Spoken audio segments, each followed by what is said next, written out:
निष्पक्ष निर्भीक जन क्रांति का पक्षधर एक सैलाब, बिना डरे जनता की हक की आवाज मेट्रो टुडे लाइव पर फॉलो एवं सब्सक्राइब करें। हम हैं आपकी असली आवाज, मेट्रो टुडे लाइव। नमस्कार, मैं हूं सुशील शंकर विक और आप मेरे साथ देख रहे हैं मेट्रो टुडे लाइव। आज हमारे साथ जो मेहमान आए हुए हैं पार्ट 2 में, वो है एडवोकेट वकील साहब जो हैं जयपुर से जुड़ते हैं, ब्रजेश जी, हाईकोर्ट के वकील हैं। एडवोकेट ब्रजेश जी, आपका बहुत बहुत स्वागत है मेट्रो टुडे लाइव में। दूसरा हमारे साथ जुड़ी हुई है वंदना Tiwari ji, national executive member हैं भाजपा की महिला मोर्चा की।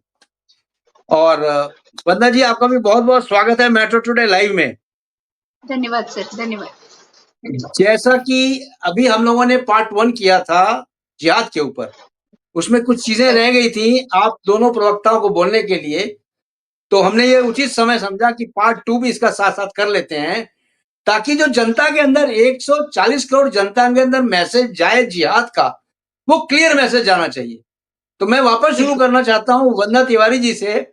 वंदना तिवारी जी, आप बताइए जिहाद को कैसे कंट्रोल किया जाएगा और जिहाद के बारे में आपको क्या बोलना है, खुल के बोले आप। बोलिए मैडम जी। सर, अभी ऑन रिकॉर्ड हमें पता चला है, जैसा कि हम पूर्वतः बात कर रहे थे, रिकॉर्ड के माध्यम से ये पता चल रहा है सर कि जिहाद की शुरुआत और अंत कहाँ तक हो रही है सर। इसका अंतिम छोर तो दिख नहीं रहा सर, लेकिन ये किस तरह बढ़ रहा है सर।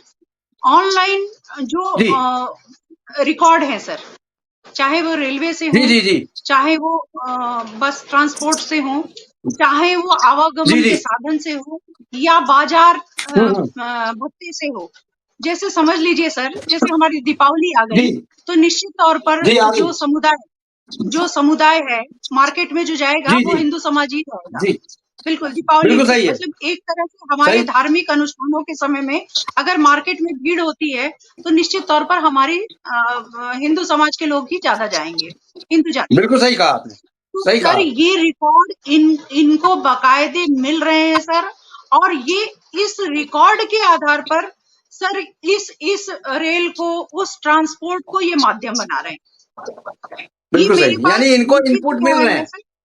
जी बिल्कुल, इनको रिकॉर्ड मिल रहे हैं सर। इनका ज्यादा से ज्यादा यही है कि ये ज्यादा से ज्यादा हिंदुओं को और अन्य जाति के लोगों को परेशान करना, खत्म करना, मारना, तंग करना, परेशान करना, उनका धर्म भ्रष्ट करना। इनके जिहाद हजारों है सर, और इनकी इजाद, जिहाद तो है ही सर, इनकी इजाद यानी एक्सपेरिमेंट रोज की रोज बढ़ रही है सर। ये मैक्सिमम जिहाद को इजाद करने पर लगे हुए हैं सर। आप देखेंगे सर, तथ्यों के माध्यम से कोई एक जिहाद का नाम कोई भी नहीं लेगा सर, सैकड़ों जिहाद के नाम आ रहे हैं। अभी आप ही के द्वारा मुझे फिर याद आया सर, मूत्र जिहाद, मलमूत्र जिहाद। सर, किसी ने सोचा था, दिमाग कितना पंगु हो जा रहा है ये सब सुन करके, कि हम इनकी गंदगियों को किस तरह से खाने पीने की चीजों में खा रहे हैं सर। थूक जिहाद सर, रोटी में, सब्जी में, और जहां तक कि इनके कुछ ढीठ लोगों का कहना आता है सर, वीडियो क्लिपिंग आती है कि थूकना हमारा मौलिक अधिकार है, हमारे धर्म में ये छूट है, ये विशेषता है सर। ऐसी विशेषता तो हमारे खानों पे थूकेंगे क्या? थूकने का हमारे खाने पे थूकेंगे क्या? ये मौलिक अधिकार है, मौलिक अधिकार। ये अपने खाने में थूके या अपने खाने में मूत्र विसर्जन करे या जो भी करे, ये दूसरों के खाने में मौलिक अधिकार इनको किसने दिया? किसने दिया? बिल्कुल सही। खुराफाती लोग वीडियो क्लिपिंग के माध्यम से ये बाकायदे सोशल मीडिया पे उपलब्ध हो जाएंगे सर। ये कह रहे हैं कि हमारा मौलिक अधिकार है और हमें खुदा की परस्ती में ये पूरी तरह से दिया गया, तुम जो मर्जी कर सकते हो, तुम कैसे भी जिहाद करके धर्म भ्रष्ट करना है, कुछ भी भ्रष्ट करना है, उनको खिलाओ सर। टैबलेट में, कैप्सूल में सर कीले भर के सर, क्या ये आपको लगता है इक्का दुक्का आदमी का काम है? नहीं। कीले भरना, कैप्सूल में कीले निकल रही हैं, टैबलेट में कीले निकल रही हैं, इसका अर्थ क्या हुआ सर? वो जो गटकेगा, जो खाएगा, बाकायदे उस जगह पर ये इनका प्रोडक्शन जाता है सर, जहां हिंदू आबादी ज्यादा है, या जिस डॉक्टर के या अस्पताल के आगे पीछे दूसरे धर्मों के लोग जाते हैं। सर मैं बार बार कह रही हूँ, इनके पास पूरा एनालाइज है और ये पूरे सिस्टम के साथ चल रहे हैं सर। और फिर भी अगर इनके इक्का दुक्का लोग उसमें शामिल हो रहे हैं, या जिनके साथ कुछ दुर्घटना हो जा रही है, उसके परिवार को या उसको इस तरह तैयार किया जा रहा है कि तुम खुदा की इबादत कर रहे हो, अगर इस केस में तुम शहीद भी हो जाओ, तुम्हारी कुर्बानी भी चली जाए, तो तुम्हें अल्लाह ताला अपने हाथ में रख लेंगे। जी सर आश्चर्य की बात है, हमारे हिंदू सनातन धर्म में ये कहा जाता है कि तुमसे गलती से भी कुछ गलत हो जाए, तुम ईश्वर से, लोगों से क्षमा प्रार्थना करना, तुम क्षमा प्रार्थी रहना, क्योंकि उसके अनुसार तुम्हारे गुनाह गलतियों की सजा या छुटकारा मिलेगा। लेकिन इनके अल्लाह ताला इनके गुनाहगार होने के बाद, और इस कदर गुनाहगार होने के बाद कि इस तरह की जिहादों के बाद, लोगों को मार तक डालने के बाद, इनके अल्लाह ताला इनको हाथ में कैसे ले लेते रहे हैं सर? कैसे जन्नत नसीब करवा रहे हैं सर? ये कौन सा धर्म है सर? मुझे नहीं लगता इस मानसिकता का कोई धर्म से वास्ता होना चाहिए था, क्योंकि कोई भी दुनिया का धर्म हो, धर्म में सीख यही होनी चाहिए कि इंसान हो और सबसे श्रेष्ठ प्राणी हो इस जगत की, तो तुम्हें इंसान बनकर रहना चाहिए, इंसानियत ओढ़ना चाहिए, इंसानियत पहनना चाहिए, इंसानियत के नाते, मानवता के नाते इस दुनिया को अपना कुछ करके देना चाहिए, ना कि तुम जानवर हो। भाई हमें कुछ तो अलग बनाया गया था सर ईश्वर के माध्यम से।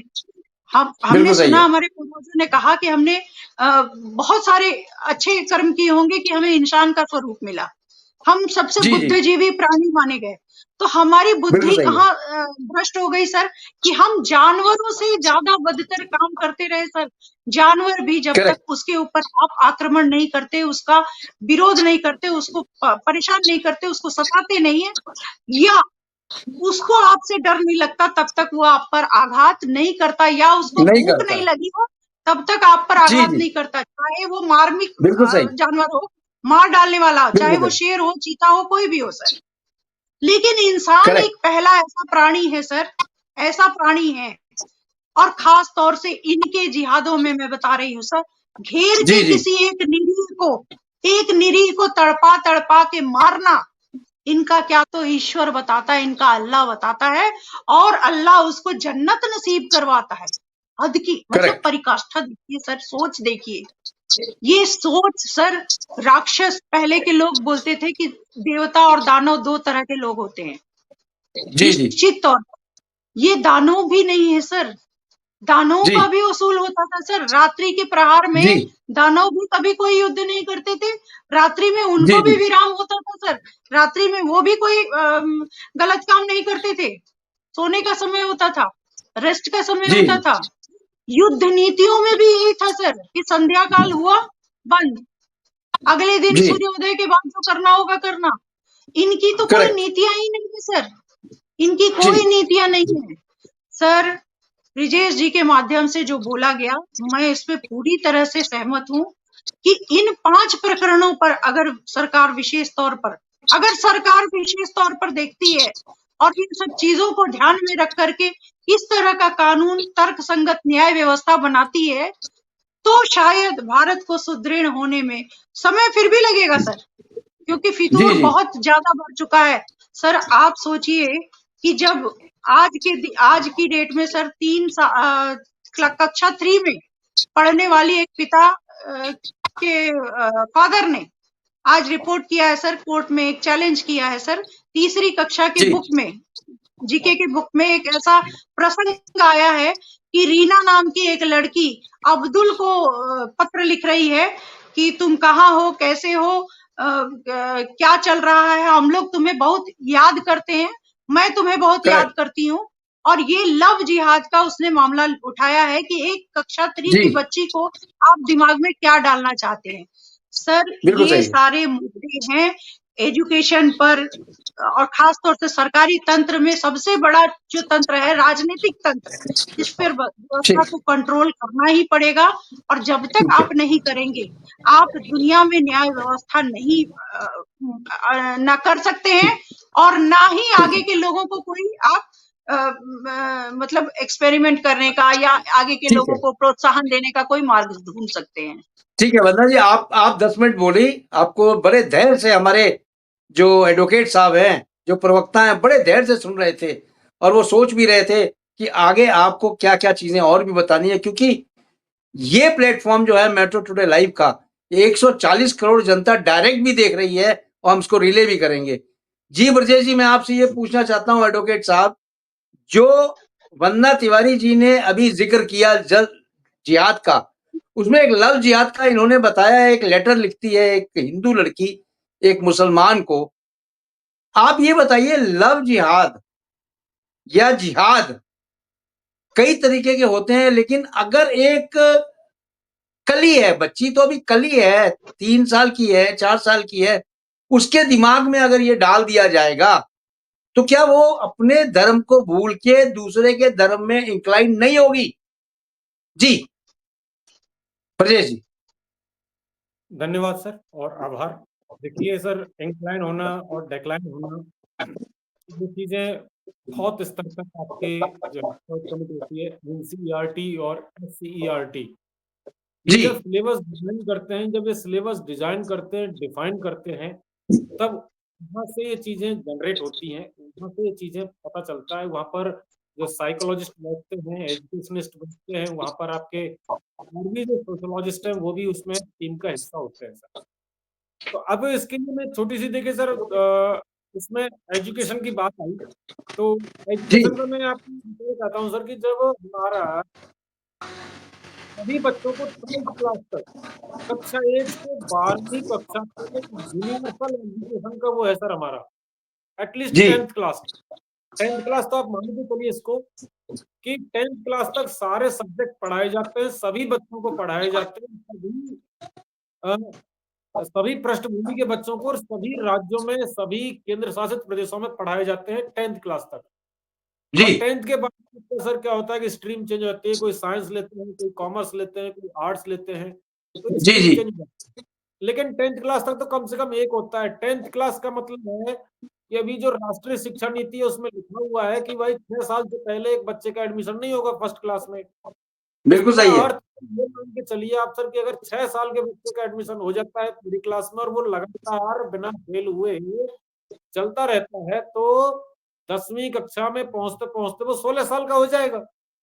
करेक्ट, इसका अर्थ है कि 16 साल तक तो उस पर स्कूल का वो कंट्रोल होता है, पहली बात। बिल्कुल सही है, सही कहा। दूसरा, 10th क्लास तक आपका मैथ का, आपका साइंस का और आपका इंग्लिश का, आपका लिटरेचर का सिलेबस तो एक ही जगह है सर। जी, अ अ से आपका जो लिटरेचर है, अनार से ज्ञानी तक, जम्मू कश्मीर में भी हिंदी में यही पढ़ाया जाएगा, आपके तमिलनाडु में भी यही पढ़ाया जाएगा। तो फिर जी, अलग-अलग बोर्ड क्यों? एक बोर्ड हो जाना चाहिए। बिल्कुल सही मैथ है। का सिलेबस मैथ का सिलेबस एक ही जगह है सर, तो साइंस का सिलेबस एक जैसा है पूरे वर्ल्ड में। मैथ की और साइंस की जो थ्योरी होती है, यूनिवर्सल थ्योरी है सब जगह, जी, बिल्कुल कोई सही है। चेंज नहीं है पूरे वर्ल्ड में। तो फिर भारत जब एकता और अखंडता के सूत्र में है, तो इसके लिए अलग-अलग बोर्ड क्यों? आपको सर हैरानी होगी कि भारत में 64-65 बोर्ड काम कर रहे हैं एजुकेशन के। आप मुझे वर्ल्ड का आप मुझे वर्ल्ड का एक ऐसा कोई कंट्री दे दीजिए जिसमें इतने इतने सारे बोर्ड काम कर रहे होंगे सर। ऐसे भारत में ही क्यों? तो ये सर एक तो एजुकेशन के लिए कंपल्सरी तौर पर ये होना चाहिए, एक देश, एक शिक्षा। जब तक आपकी एक देश, एक शिक्षा नहीं होती है, इसमें हो सकता है आपको कंसेंट लेना पड़ेगा स्टेट से, क्योंकि क्या है कि कॉन्करेंट लिस्ट में डाल दिया और लिस्ट नंबर 25 में आता है सर कॉन्करेंट लिस्ट में। लिस्ट 3 में 25वें नंबर पर शिक्षा आती है। तो जो 25 नंबर का जो लिस्ट नंबर है, एंट्री नंबर 25, उसको अमेंड करने में टाइम लग सकता है सर। उसमें सर आपको संसद में 400 सीटें चाहिए, फिर उसके बाद में देश की आधी से अधिक राज्य विधानसभाओं से आपको अप्रूवल चाहिए, तब आपका कुछ संविधान में संशोधन हो पाएगा आर्टिकल 368 के माध्यम से। तब उसमें हो सकता है सर टाइम लगे, अभी 2024 में तो संभव नहीं है, 29 में हो सकता है संभव हो, 34 में संभव हो, नहीं सकते। या हो जी सकता है सर कि कोई नेशनल लेवल की कमेटी बन जाए सारी शिक्षा मंत्रियों की, सभी शिक्षा मंत्रियों की, और उसमें एक कंसेंट डेवलप हो जाए कि भाई ठीक है, सारे बोर्ड हैं उनको हम मर्ज करके, जैसे हमारा जीएसटी है वैसे ही हमारा एक भारत शिक्षा बोर्ड, और जितने राज्य हैं उनके शिक्षा मंत्री उसके केंद्रीय शिक्षा मंत्री के साथ में मिलकर एक ऐसी कमेटी बना दे, काउंसिल बना दे, नेशनल एजुकेशन काउंसिल हो, एक एक जी मतलब जी एक आइडिया बताएं, जैसे आपका जीएसटी काउंसिल, वैसे ही एक नेशनल जी लेवल की एजुकेशन काउंसिल बन सकती है, जिसमें आपके साथ जो है सभी शिक्षा मंत्री बन जाएंगे। ये एक आज के टाइम पे दूर की कौड़ी है, अभी भारत सरकार के दिमाग में शायद ये बात होगी भी नहीं, ये बातें, और एक ब्रजेश जी, प्रस्ताव, मैं आपको यहाँ रोकना लेकिन चाहता हूँ होने एक तो सेकंड के चाहिए। लिए। ब्रजेश जी, जी मैं आपको सेकंड के लिए रोकना चाहता हूँ। आपने बोला भारत सरकार के दिमाग में ये बातें नहीं होंगी। मैं आपकी हो बातों सकता से सहमत हूँ। मैं आपकी हर बातों से सहमत हूँ।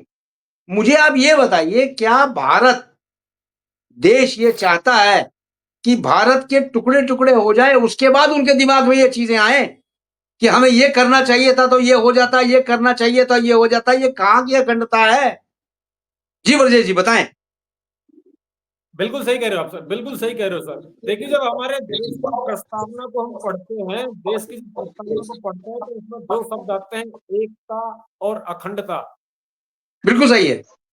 एकता और अखंडता मतलब यूनिटी एंड इंटेग्रिटी। इंटेग्रिटी, जी, यूनिटी से भी बड़ी इंटेग्रिटी है सर।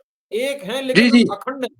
अखंड अर्थात हम अभिन्न हैं। हमारा जैसे मान लीजिए हमारी बॉडी है, तो बॉडी एक है पूरी, इसके साथ साथ ये बॉडी अखंड भी है। ऐसा नहीं कि एक हाथ का नट बोल्ट खोले और आपने अलग कर दिया एक हाथ को, यहाँ से जी, जी, गर्दन से अलग किया, नट बोल्ट खोल दी, गर्दन अलग कर दिया, नहीं, एक जी, के साथ अभिन्न भी हैं। ये भी हमारी एक करेक्ट। क्वालिटी है बॉडी की। सो जी, डज जी, अप्लाई फॉर ऑल्सो। ये जी, बातें हमारे देश में भी सेम लागू होती है कि देश एक होने के साथ साथ अखंड अभिन्न भी रहे, और अखंड और जी, अभिन्न जी, होने के लिए सबसे बड़ा माध्यम है शिक्षा।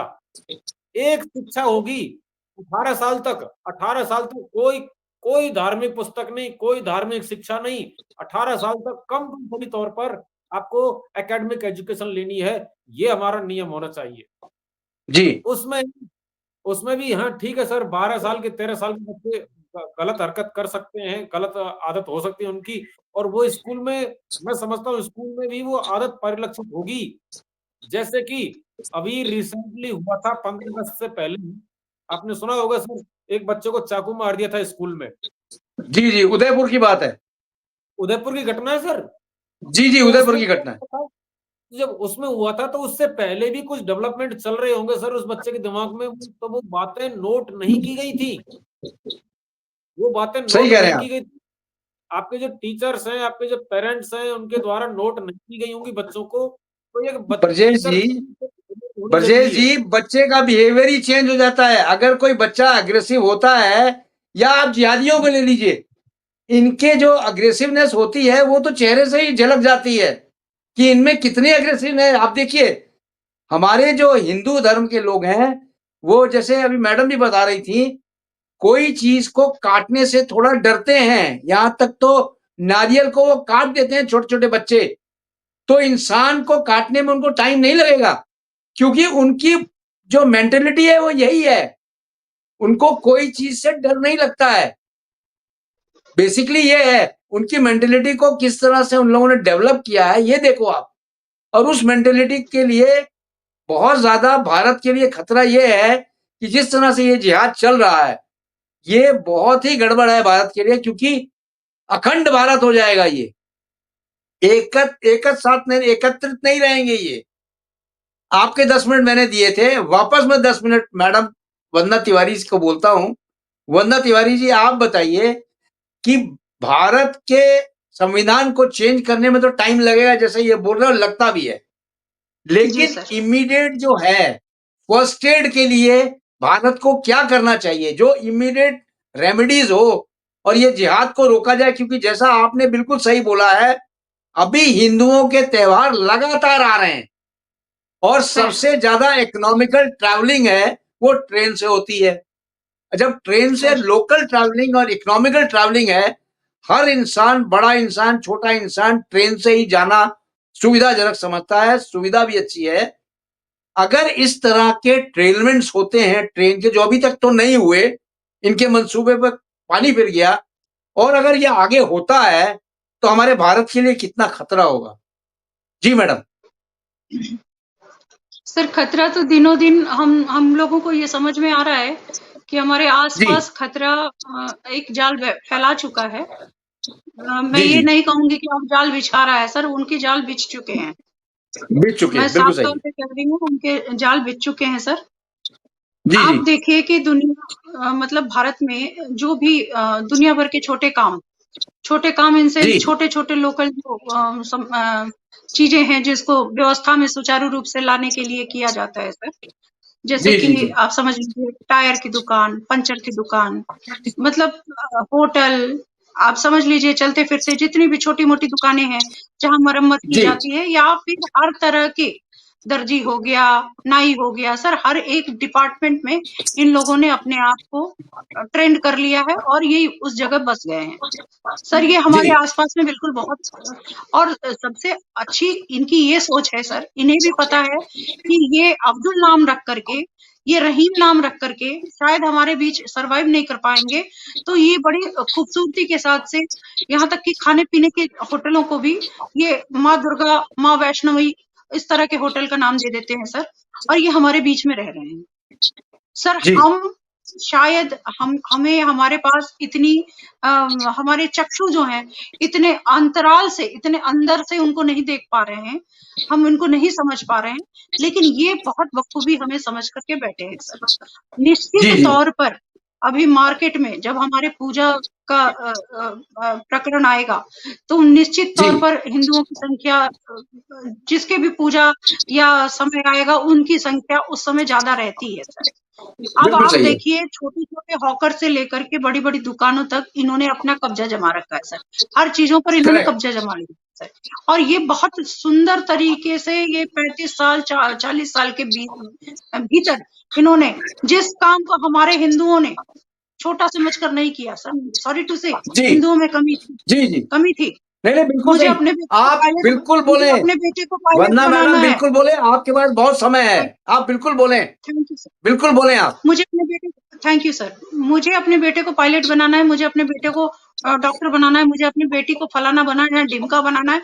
हिंदुओं ने बस यही सोचा हमें सरकारी नौकरी दिलानी है, लेकिन करेक्ट। इनके मंसूबे बहुत पहले से सधे हुए थे सर। चूंकि ये एक एक ऐसे लॉ एंड ऑर्डर, ये अपनी व्यवस्था से, चाहे वो मदरसे से ट्रीट हो, चाहे वो नमाज के जरिए हो, चाहे इनके मुल्ला लोग, इनके मौलाना लोग कहें, ये उसको जी सुन जी के उस व्यवस्था के पीछे हो लेते हैं सर। इनकी सबसे बिल्कुल सही है। जो अच्छी चीज है सर, जो इनकी सबसे अच्छी जी जी चीज है इनकी यूनिटी। ऐसा नहीं है सर कि विवादित नहीं है, इनकी जातियां भी हिंदुओं की तरह तमाम है। अगर उसमें इनको जी विभाजन कर दिया जाए तो ये आपस में लड़ मरेंगे, लेकिन कहने का अर्थ करेक्ट। है कि ये फिर भी यूनाइटेड है, हमारे हिंदुओं की यूनाइटेड है। तरह नहीं है कि तुम फलाना हो, तुम ढिमका हो, तुम फलाना हो। इस तरह से ये राजनीतिक जी चाल जी थी और इस बार हम लोग फंसते चले गए। हमारी सोच यही हो बिल्कुल गई, हम दो हमारे दो, या हम दो हमारा एक, हमें उसे व्यवस्था करेक्ट। देनी है, हमें उसको सुचारू रूप से फलाना ढिमका या सरकारी नौकरी में अच्छी से अच्छी व्यवस्था करानी है। हमने अपनी बिल्कुल जिम्मेदारी सही। बस यहीं तक साध के रख ली, लेकिन इनकी जी जी जिम्मेदारियां देखिए सर, इनकी जिम्मेदारियां आज तो मैं हूं, मेरी 7 पीढ़ी 10 पीढ़ी बाद, यानी इनके वक्फ बोर्ड की प्रॉपर्टी के हिसाब से अगर देखा जाए तो इनके पता जी नहीं जी कौन से पूर्वजों ने कहां से जमीनें ला करके और धरती पर पटक दिया, वो भी भारत भूमि में डाल दिया सर, कि इनके जी जी जी इतने सारे जगह जमीन जो है ये वक्फ बोर्ड में आ गए सर। करेक्ट। हमारे हिंदुओं ने मुश्किल से बकायदे अगर एक घर भी बनाया होगा, एक घर भी बनाया होगा अपने, तो उसे पता नहीं कि वो तीसरी पीढ़ी तक वो चला पाएगा कि नहीं, उसका हिंदू का बच्चा करेक्ट। जो है वो उसको रिपेयर करा पाएगा नहीं, मेंटेनेंस करा पाएगा नहीं, जी जी पता नहीं उस बिल्डिंग का क्या होगा। मगर हमारे टारगेट सिर्फ मेरे बाद मेरी औलाद तक, इनका बिल्कुल सही टारगेट है। बहुत आगे, इनका जी टारगेट जी बहुत आगे तक है। और ये प्लानिंग के जरिए सर, प्लानिंग के जरिए सर, देखिए सबसे बड़ा जिहाद कहाँ शुरू हुआ था सर, मैं आपको याद दिला दूं, सबसे बड़ा जिहाद जो हिंदुओं के संरक्षण में चालू हुआ सर, केंद्र पर तब कांग्रेस का सत्ता था, कांग्रेस ने तो इनको जो दिया सो दिया, सारा प्रश्रय दिया कांग्रेस ने, इसमें कोई दो राय नहीं है। कांग्रेस हमेशा देशद्रोहियों के साथ लिप्त रही है, इसमें कोई दो राय नहीं है। लेकिन सर सबसे पहले फिल्म जिहाद शुरू हुआ सर, आपको याद होगा।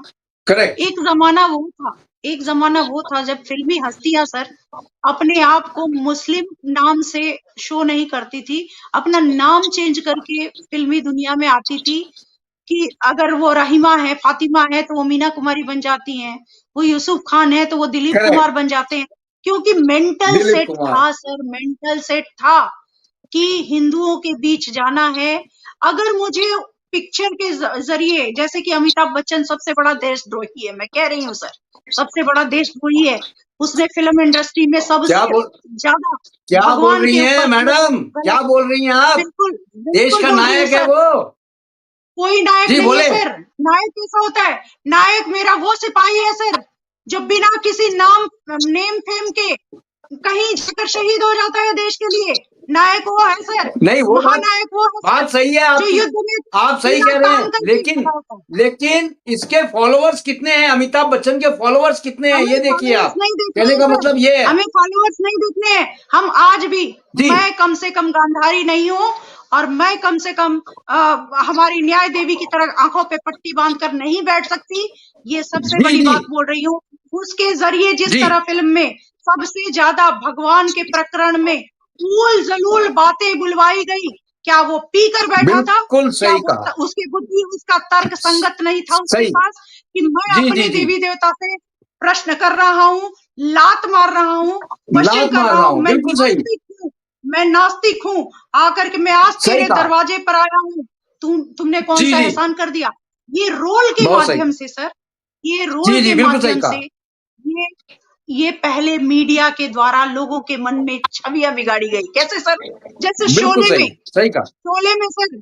शोले में एक रहीम चाचा है, शोले में आप देखिए सर, शोले में एक रहीम चाचा है जिनके बेटे की लाश आती है, लेकिन वो अजान नहीं भूलते, वो छाती पीट लेते हैं और फिर वो अंधे हैं सर, लेकिन इतने खुदा के बंदे हैं कि वो जाकर के अपना नमाज अदा कर लेते हैं। सर मैं कहती हूँ 25 वर्ष का मेरा बच्चा अगर मेरे सामने मरा हुआ है, मेरी मानसिक हालत क्या होगी कि मैं जाकर भगवान को याद करूंगी? मैं तो दुहाई दूंगी, भगवान तूने ऐसा क्यों किया, ऐसा क्यों किया तूने, मेरे ऐसे कौन सा पाप कर दिया था? लेकिन सर ये उस मैटर के माध्यम से दिखाया गया कि ये लोग खुदा के बंदे हैं।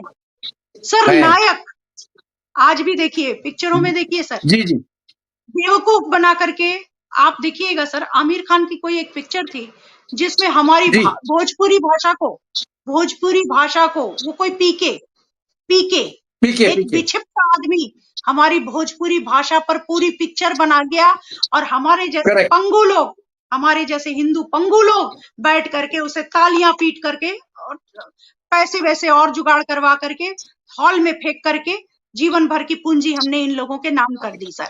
और इन्होंने धीरे धीरे कुठाराघात किया हमारे मेंटल वे को इन्होंने एक साइड में, एक दिशा में लेकर चले गए, जहां हमने माना।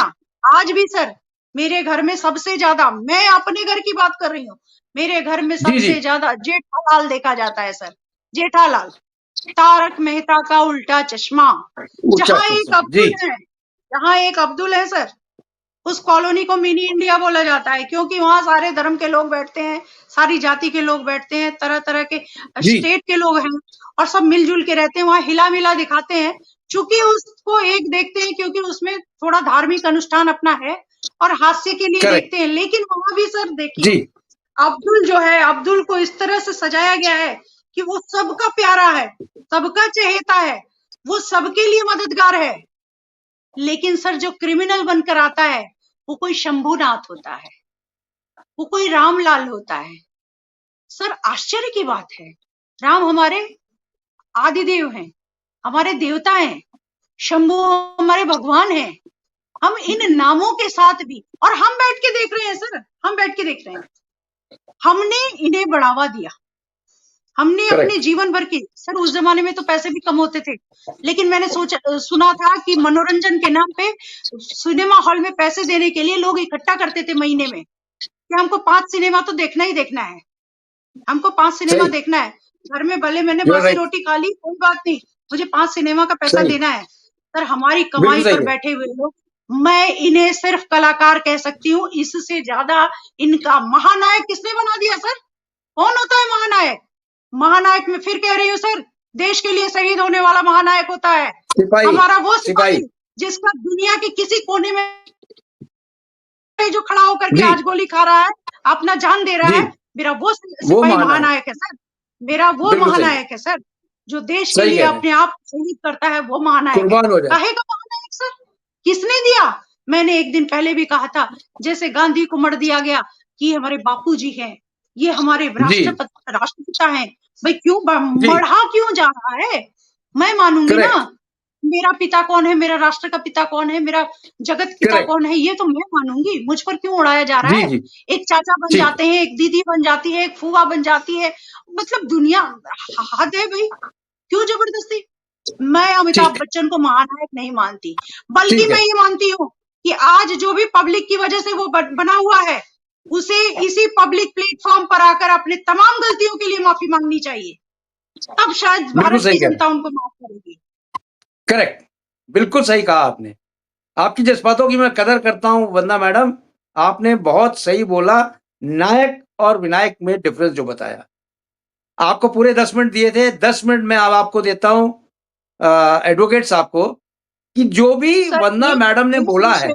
जी मैडम, विषय और है सर, एक विषय और है सर। जी मैडम बोलिए। इसी में जोड़ दीजिए सर, इसी में जोड़ दीजिए, नायक का काम किसी को नशे की परमिशन देना या नशे का प्रचार करना भी नहीं होता है सर। इस माध्यम से सही कहा आपने, सही कहा आपने। जितने भी फिल्म एक्टर्स एंड एक्ट्रेस हैं, ये नशीली प्रोडक्ट्स को बहुत ज्यादा बढ़ावा दे रहे हैं, तंबाकुओं को भी बहुत ज्यादा बढ़ावा दे रहे हैं। बिल्कुल सही कहा आपने। जी ब्रजेश जी, जो वंदना मैडम ने इस समय बोला है, अभी आपने उनको 10 मिनट और सुन लिया, जो वंदना मैडम की जो पीड़ा थी उन्होंने बिल्कुल सही बताई।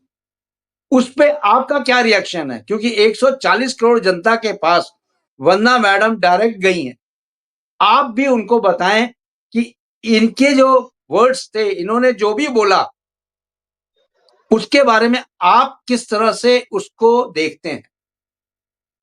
जिहाद बेसिकली हम चाहते हैं, जिहाद। जी बताएं।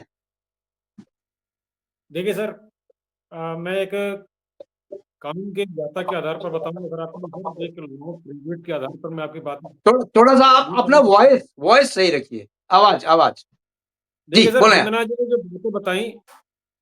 जी ने जो बातें बताई, ये उन्होंने अपना एक्सपीरियंस शेयर किया, अपना अनुभव बताया उन्होंने।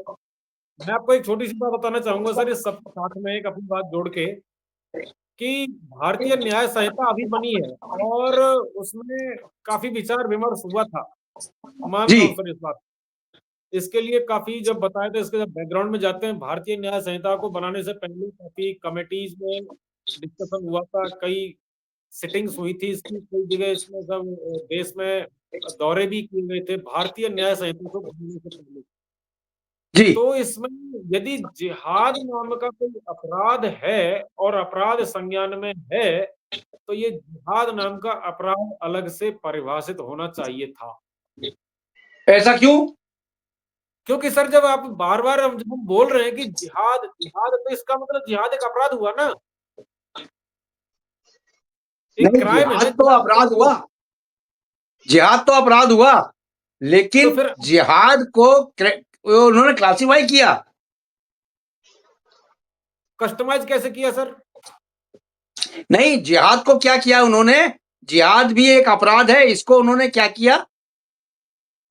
मैं ये बोल रहा हूँ कि जब जिहाद अपराध है, हम इसको जब जिहाद भी अपराध माना जा रहा है, तो अब जैसे आपको वो वक्फ संशोधन बिल जो चल रहा है ना सर, जेपीसी के पास में गया हुआ है।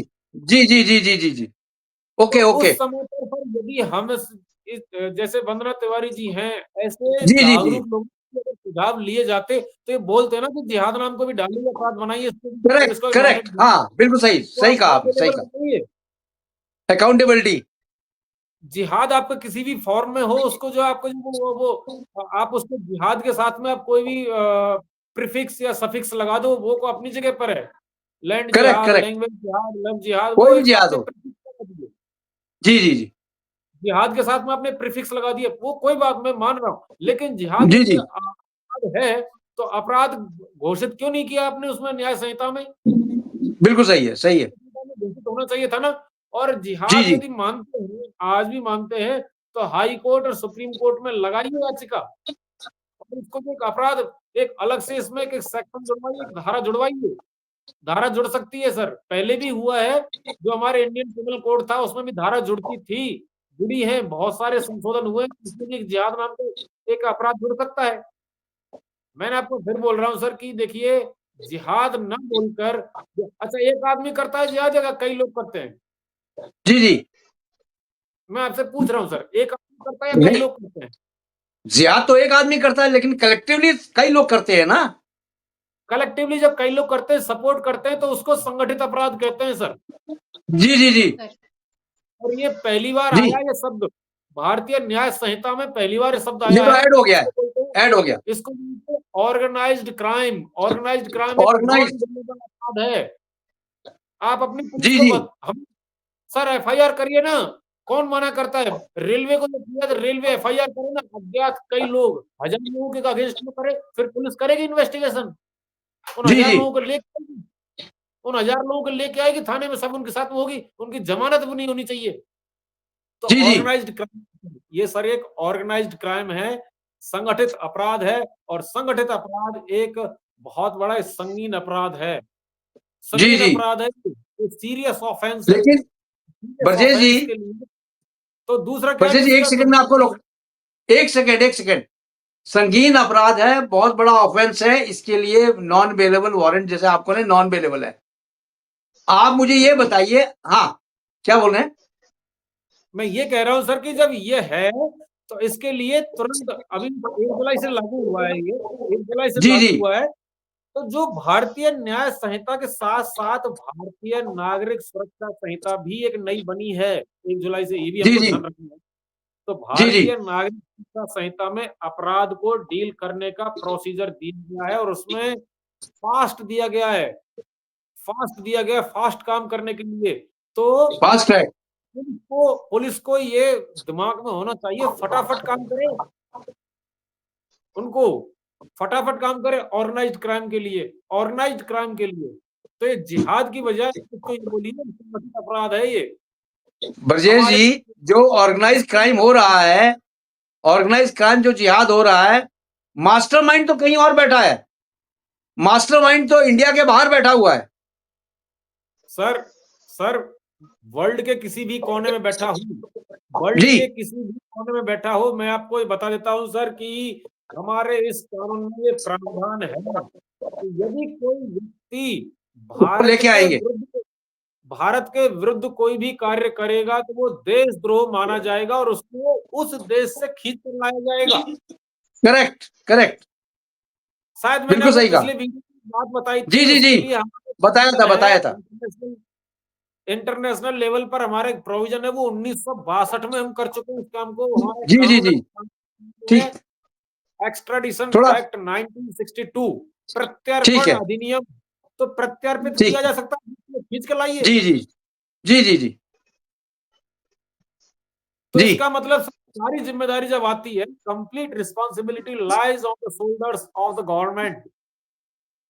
करेक्ट, भारत सरकार के कंधों पर जिम्मेदारी है। सर एक बात होता, मैंने आपको फिर एग्जांपल दिया था, जिन्होंने सऊदी अरब में जब वो किया था प्रदर्शन, कल परसों किया था मई जून के महीने जी में, जी जी तो किसी आम आदमी ने नहीं दी थी, सऊदी अरब जी की जी, सरकार ने दी थी।